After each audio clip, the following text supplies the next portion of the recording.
toi Eriksonin teorian. Tuossa mainitsin Harry Harlovin. Näytän nopeasti kuvan, josta mä suostuu toimimaan. Eli Harry Harlovin emodeprivaatiokokeen vaan tämän kuvahaun kuva, niin sitten muistetaan se. Eli tämä. Kaikki muistatte varmaan tämän, eikö totta?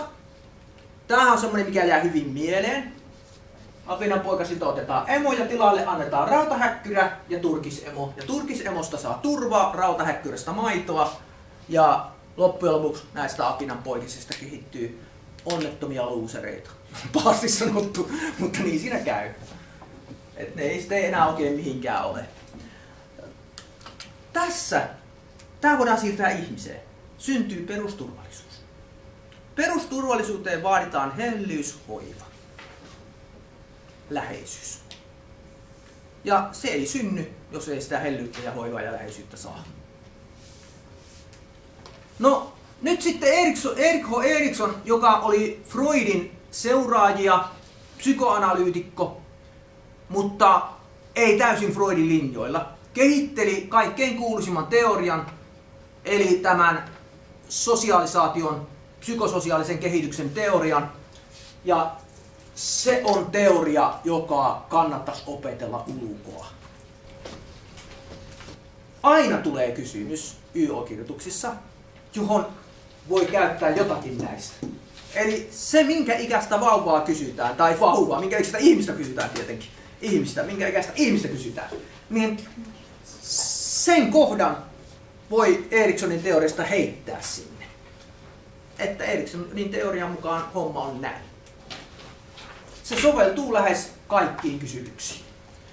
Ja tärkeimmät ovat tämä eka-ikävuosi, perusluottamus, epäluottamus, sen synty, jolloin lapsi saa hellyyttä ja syntyy syvä, turvallinen tunnesuhde läheisiin ihmisiin ja maailmaan.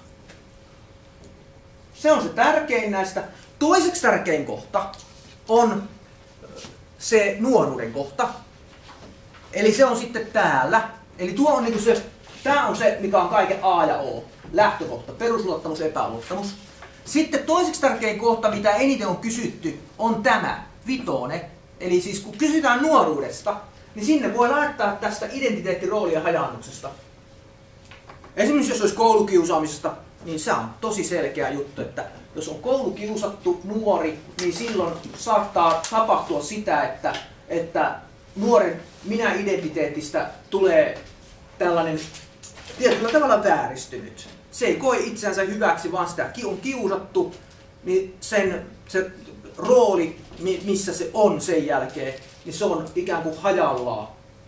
Se ei ymmärrä, mikä hän on. Ja varsinkin kokee jotenkin vaikeana sitten sen oma elämänsä. Se iso kysymys on tuolla, kuka minä olen tässä. Varsinkin kun voimakkaat psyykkiset ja fyysiset muutokset tapahtuu kehossa, niin siinä tapahtuu se. Erityisen vahva tämä identiteettirooli- ja hajaannuskriisi on varmasti niillä, jotka yhtäkkiä huomaakin sitä, että ovat seksuaalisuutta suuntautumiseltaan homoseksuaaleja. Niin se on varmaan tosi kova paikka siinä yhteydessä. Jotkuthan sen huomaa jo aikaisemminkin, mutta se saattaa tulla esiin vasta tässä 12 ikävuoden jälkeen, eli just tässä murrosiässä, että onkin kiinnostunut samasta sukupuolesta. Et näähän on sellaisia kriisejä, ja Eriksonin mukaanhan oli niin, että kriisin tulisi mennä aina hyvin, niin sitten koko elämä menisi tietyllä tavalla hyvin. Mutta Eriksonin teoriasta voidaan kuitenkin sanoa sekin, että jos joku kriisi epäonnistuu, niin se ei ole lopullista ihmisen elämän epäonnistumista, vaan ihminen voi korjata sen jälkeen seuraavassa vaiheessa, voi korjautua asiat. Tuota on kysytty joskus kouluikää, ja nytkin oli se kysymys syksyllä 7-12-vuotiaan niin kuin vahvuudet. Niin siinä tuo ahkeruus-alemmuushan on se kriisi, johon liittyy muun muassa tytöllä tuo paras kaverikausi. Sitten se, mitä mä odotan, mä en käy tätä läpi tätä teoriaa, mutta mä odotan nyt tätä, että tuo kannattaa nyt opetella tuo vanhuuden, sillä tämähän on se, mitä mä oon jatkuvasti odottanut, että tulisi tästä vanhuudesta kysymys. Tuo on hurjasti sanottu tuo minän eheys, epätoivo. täällähän joissakin kirjoissa tää lukee minän eheys kuoleman pelko. Joissakin on niin. Mutta mä oon oppinut tämän aikanaan yliopistossa juuri näin minän eheys epätoivo tuossa vanhuusiässä. Ja se tarkoittaa sitä, että kun ihminen katselee tuossa vaiheessa elämästä taaksepäin ja sen jälkeen näkee ne vähän vuodet, mitä on jäljellä, kokeeks hän niin, että tämä elämä oli hyvää, jolloin hänellä on minän eheys? Vai kokeeks hän niin, että elämä on jäänyt elämättä? Hänellä on epätoivoinen olo ja lisäksi hänelle tulee vielä kuoleman pelko. Tämä on sinänsä semmoinen aika rajukin kysymys. Tässä meillä käytössä olevassa oppikirjassa, niin tässä kirjassa on täällä aika loppupuolella psykososiaalinen näkökulma elämänkaaren kokonaisuuteen. Ja tässä kirjassa täällä puhutaan tämmöisestä kuin Weilandista ja hänen teoriastaan. Huomatkaa, tämä teoria on lähes 100% sama kuin Eriksonin teoria. Siinä on pieniä nyansseja. Se on ikään kuin uusittu Eriksonin teoria.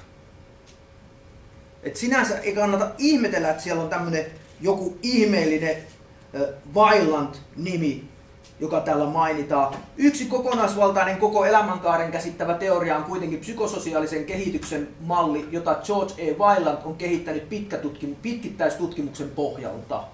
Mutta sen pohja on Eriksonin teoria tässä Weilandin mallissa. Ja näin ollen te voitte aivan hyvin lukea se Eriksonin teorian. Täältä voitte katsoa tämän Weilandinkin, mutta nyt sitten tulee ongelmaksi se, että Weilandia ei ole kaikissa kirjoissa. Mutta Erikson on kaikissa kirjoissa. Joten se Eriksoni on ikään kuin se tärkeämpi. Sitten jätetään Erikson siihen rauhaan. Seuraavaksi tulee täältä tuo leikki-asia. Ja sitä kysytään silloin tällöin. Te osaatte siihen vastata, vaikka ette tiedä, olisi lukeneet psykologiaa yhtään. Jokainen osaa vastata leikkimisestä jotakin. Siitä, miten lapsi leikkii. Rupeatte vaan miettimään pieniä lapsia. Pienet lapsethan leikkii tavallisesti yksin aluksi. Sitten vähän ajan päästä ne leikkii rinnakkain. Niin, että siinä on kavereita, mutta ei ne niiden kanssa kuitenkaan kauheasti juttele eikä toimi. Päinvastoin tappelevat. Ottavat toisen lelun. Lapset tietää hyvin varhain, että tämä on minun lelu. Että tämä ei toinen vie. Kyllä alkaa rääkyminen heti, kun ottaa toiselta lelun. Mutta sitten vähitellen rupeaa se sosiaalisuus kasvamaan niin, että tulee sivuava leikki, jossa seurataan ja lainataan toiselta leluja. Ja sitten tuleekin yhteinen leikki. Eli leikitään yhdessä. Ja jos te olette esimerkiksi naapureita olleet keskenänne, taikka jos muistatte yhtään omaa lapsuuttanne 5 vanhana, ja sen te muistattekin, niin teillä on ollut tavallisesti joku naapurikaveri tai sukulaskaveri, jonka kanssa te olette leikkineet ihan hullun lailla, pojat leikoloilla, bionikilla ja kaikilla tällaisilla ihan hullun lailla. Ja sitten tytöillä on ollut omat leikkisä ja siellä on ratsastettu hullun lailla jollakin keppihevosella ympäri pihoja. Et ne on sitä yhteisleikkiä. Ja leikin merkityshän on äärettömän ratkaiseva kaikelle kehitykselle. Leikissä kehittyy kognitiivinen puoli, sanavarasto kasvaa. Kun opitaan käyttämään uusia sanoja, joita opitaan kavereilta tai opitaan telekkariohjelmista, kirjoista, sarjakuvalehistä, ja sitten leikissä niitä hyödynnetään ja käytetään, ja sitten luovasti vielä. Eli lapsihan on luova niin kuin me aikuisetkin ollaan luovia. Eli sitä sanaa voidaan käyttää luovasti ihan eri merkityksessä, mitä se tarkoittaa. No, esimerkkinä otan tämän, kun Eeliksen kanssa pienenä, kun Eelis oli pieni poika, niin aina ajeltiin autolla ja minä kiikutin häntä äitinsä luokse ja takaisin. Niin sitten leikittiin sanoilla. Hirvaskangas on kangas, joka on täynnä hirvaksia. Kangas-häkki on kangas, joka on häkissä. Sitten uurainen, niin siitä meillä on aina joka paikkakunnalla, minkä ohi me ajettiin, niin meillä oli sanat. Linja-autopysäkki on pysäkki täynnä linja-autoja. Siis loppujen lopuksi ihan niin kuin se on, mutta sitten leikittiin niillä sanoilla. Me laulettiin yhdessä kauheasti, joka kehitti nähtävästi Eeliksen musikaalisuutta. Ja sitten leikittiin näillä sanoilla. Molemmat keksittiin aina vuoron perään, että mikä se on. Kun minä sanoin linja-autopysäkki, niin takaa kuuluu heti joku, että mikä olisi joku kiva vastine sille. Et se on just niin, että sanasto kehittyy. Sitten sosiaalisuuden kehittyminen on kaikkein tärkeintä tässä leikissä. Et siinä lapsi oppii toisen lapsen huomioon ottamista, sen tunteiden huomioon ottamista. Eli tässä kehittyy tunneäly, emotionaalisuus, empaattisuus. Ja sitten lisäksi tässä opitaan sosiaalisia taitoja ja liikettä. Eli leikissä opitaan niin kuin motoriikkaa. Tämä opettaa niin kuin kaikkea. Ihminen on fyysinen, psyykkinen ja sosiaalinen kokonaisuus. Ja leikkiminen opettaa niistä kaikkia puolia. Monipuolisesti. Siksi tämä leikki on tosi tärkeä osa. Et tuolla lukeekin noita. Purkaa tunteita, oppii itsehillintää, sosiaalistuu, harjoittelee loruja, esineiden heiluttelua. Aluksi se on vain jotakin ihmeellistä esinettä heilutettua ja työnnetään suuhun. Se on sitä. Tai kerätään kärpäsen ratoja lattialta ja syödään. Mutta kyllä se siitä kehittyy sitten paremmaksi ja eteenpäin. Ja mallioppiminen on erittäin tärkeää. Opitaan mallista asioita. Ja ikävä kyllä siellä hoidossa sitten opitaan ne ikävätkin asiat mallista. Perhepäivähoitoon viedään lapsi, niin sitten se tulee kotiin ensimmäisen kerran ja kiroa päräyttää heti. Sitten siinä onkin miettimistä, että mitä tehdä, kun siellä on yksi lapsi, joka kiroilee koko ajan. Ja perhepäivähoitotäti ei saa mitään sinne kuriin. Nämä on niitä ongelmia, mitä sitten tosi maailmassa kohdataan.